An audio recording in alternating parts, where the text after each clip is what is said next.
नमस्कार दोस्तों, आप कैसे हैं? उम्मीद करता हूँ कि आप अच्छे होंगे। मैं भी बहुत अच्छा हूँ। दोस्तों, एक बार एक परंपरा थी भगवान गौतम बुद्ध के आश्रम में कि जो उनके शिष्य हुआ करते थे, जब उनके शिष्य को बुद्धत्व का ज्ञान हो जाता था, तब वो शिष्य को अपने भिक्षा के लिए किसी गांव में या किसी एरिया में भेजा करते थे।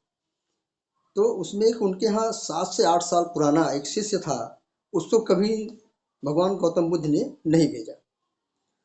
तो उसको बड़ा ग्लानि हुआ और गौतम बुद्ध के पास आया और कहा कि गुरुदेव, आप हमें कभी नहीं भेजते हैं, हमें भी भेजिए, हमारी भी ज्ञान का परीक्षा हो। तो कहा ठीक है, कल तुम जो है पूर्व दिशा में फला गांव में चले जाना। जब वो उस गांव में गया, तो वहां जाने के बाद वो जब शाम को आया, तमाम मरहम पट्टी के साथ लहू लुहान होकर के जब लौटा आश्रम में, और गुरुदेव पे बिगड़ गया। कहा, गुरुदेव, आप मुझे ऐसे जानबूझ के ऐसे गांव में मुझे आपने भेजा जहाँ के लोग बहुत ही बेवकूफ़, बहुत ही गंवार टाइप के लोग हैं। वो ज्ञान लेना ही नहीं चाहते थे।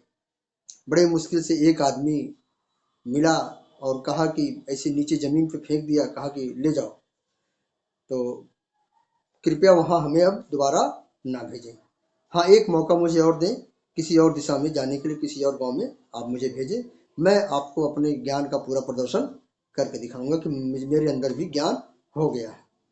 क्या ठीक है, कोई बात नहीं, लेकिन कल तुम आराम कर लो, परसों जाना। तो शिष्य ने कहा ठीक है गुरुदेव। तो एक दूसरा शिष्य था, गुरुदेव ने उसी गांव में, जिस गांव में ये गया था, उसी गांव में एक दूसरे शिष्य को भेजे, और वो शिष्य भी गया और शाम को भी जो है आया, तो लहूलुहान था, लेकिन नजरिया उसका अलग था।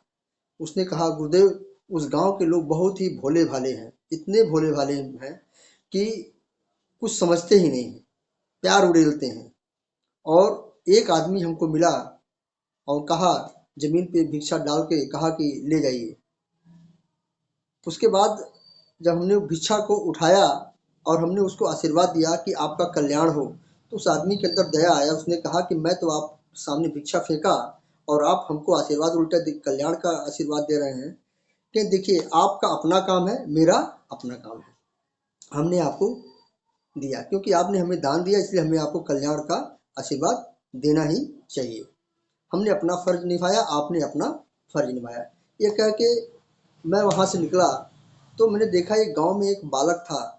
उस बालक को कोई दिक्कत थी, तो हमने जंगल में, पास के जंगल में गया, वहाँ से एक जड़ी बूटी लेके मैं आ रहा था वापस, और रास्ते में जैसे हमने उसको लगाने का प्रयास किया बालक को, तो कुछ गांव के लोग देखे और मेरे ऊपर जो है हमला कर दिए। बोले कि ये सन्यासी क्या कर रहा है। तो हमको बचाने के लिए वही आदमी आया जिसको हमने कल्याण का आशीर्वाद दिया था। वो आदमी आया और मुझे बचाया, कहा कि देखिए, ये आदमी बहुत ही भले मानुस हैं, इनको कुछ मत कहिए। और मैं वहाँ से चला आया और सब लोगों ने फिर मुझसे आशीर्वाद लिया। कहने का मतलब हमारे यह है गुरुदेव कि उस गांव के लोग बहुत ही भोले भाले हैं, और मुझे एक बार फिर उस गांव में जाने का मौका दें। इस कहानी से आप क्या सीखते हैं? जो पहले वाला शिष्य था, जो पहले गया था, वो आया और गुरुदेव के चरणों में नतमस्तक हो गया।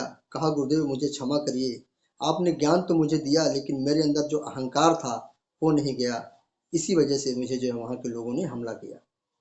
आज मैं अपना अहंकार त्यागता हूँ और आप मुझे फिर से ज्ञान दीजिए।